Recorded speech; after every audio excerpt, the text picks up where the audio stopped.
Poco created a lot of fanfare and hype around the M2 Pro, but it turned out to be little more than a rebranded Redmi Note 9 Pro.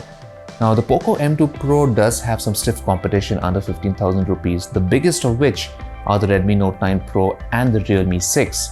But is it better than these two phones? I'm Royden from Gadgets 360 and here's my comparison. Now, before we begin, don't forget to subscribe to our channel and also hit that bell icon so you're the first to know whenever we have a new video.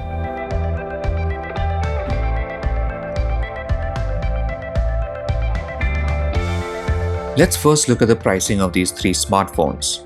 The Realme 6 now starts at 14,999 rupees for 4GB of RAM and 64GB of storage, while the Poco M2 Pro and the Redmi Note 9 Pro start at 13,999 rupees for the same amount of RAM and storage.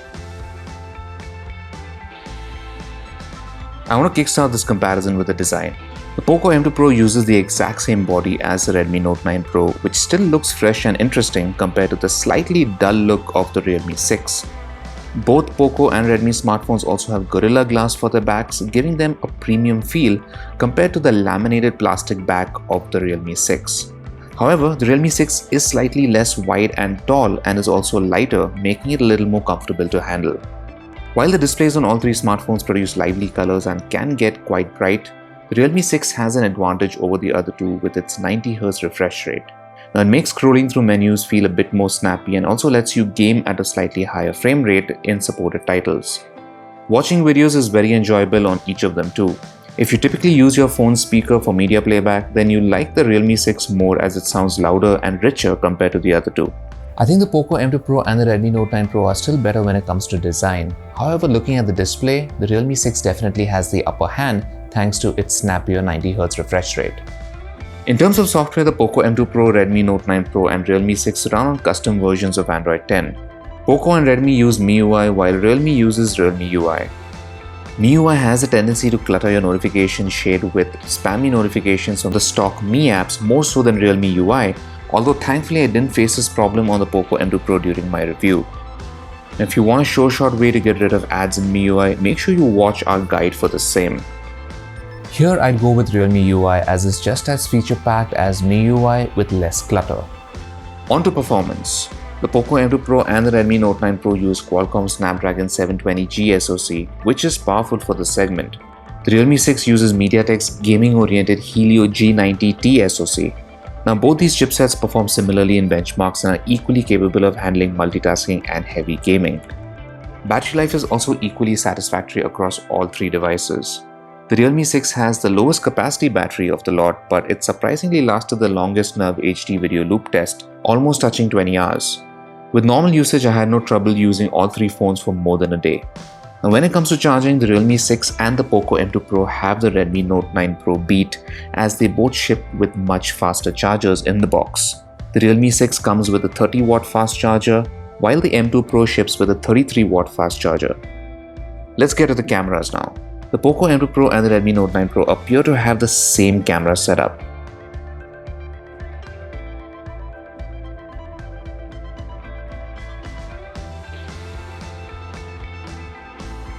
The main difference between the two phones is a software feature. Right now, the M2 Pro supports night mode for the selfie camera while the Note 9 Pro does not. The Realme 6 has a similar setup as well, but with slightly different sensors.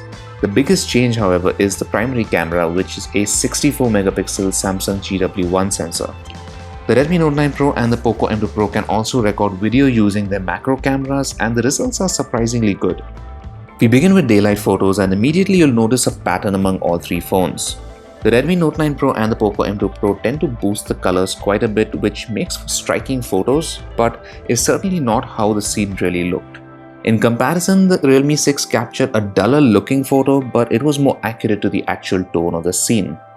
The Realme 6 also managed to capture the best colors with its wide-angle camera compared to the other two. Now, in close-ups, all three phones captured good details, but once again it was the Realme 6 that had more natural looking colors. In our selfie test, the Realme 6 did a slightly poor job with HDR, while the others had a more balanced exposure. In low light, all three phones struggled to capture good details, but the Realme 6 pulled ahead slightly. The Poco M2 Pro and the Redmi Note 9 Pro's photos had less noise, but details were severely lacking and most objects looked smoothened with very little visible textures. The Realme 6 photos looked grainy but showed a lot more detail in the trees and distant objects. Night mode barely made a difference to photos from the Poco and Redmi phones, while the Realme 6 captured a brighter image, albeit with a heavily processed look. The wide-angle cameras of all three phones were practically unusable in low light, but night mode with the Realme 6 made photos look a little better. For close-ups, the Poco and Redmi phones did a much better job with the white balance compared to the Realme 6. Shooting selfies indoors under artificial light, I found that the Realme 6 produced the best details, but the other two did a better job with the white balance. The Realme 6 also had the most powerful screen flash, which helped it capture better skin tones and details when shooting in pitch darkness. The Poco M2 Pro and the Realme 6 can both use night mode with a selfie camera, but it wasn't too effective in my experience. Looking at video performance, I found that the Realme 6 shot better looking footage during the day with its main camera. Colors at 4K weren't overly exaggerated, as was the case with Poco and Redmi. However, it was the other way around when shooting with the wide-angle cameras. Now, in low light, all three phones struggled to capture good quality footage. Videos taken with the Poco M2 Pro and the Redmi Note 9 Pro looked dark with weak details, while the Realme 6 managed slightly better brightness, but the footage was a lot grainier. Overall, the Realme 6 tends to deliver more natural looking colors for both photos and videos, and it's the one I'd pick. However, if you do like more livelier, heavily saturated colors, then you might prefer the Poco and the Redmi. Okay, let's narrow this down a bit. Now, going by my review and this comparison with the M2 Pro, I think it's safe to conclude that it's essentially a Redmi Note 9 Pro with a slightly different wrapper and a quicker charger bundled in the box. Now, as of now, I don't think there's any real reason to get the Redmi Note 9 Pro, as the Poco M2 Pro offers better value for the same price. Now, in my opinion, I still think that the Realme 6 is the phone to beat under 15,000 rupees. Now, it might not look or feel as premium as the Redmi Note 9 Pro or even the Poco M2 Pro. However, it is a lot more compact, so it's easier to live with. It does have a slightly better primary rear camera, and of course, that 90Hz refresh rate is still unrivaled in this price segment. So thanks for watching my comparison. Let me know what you think and which is the phone you'd pick under 15,000 rupees right now. That's all for me, and for everything tech, log on to gadgets360.com.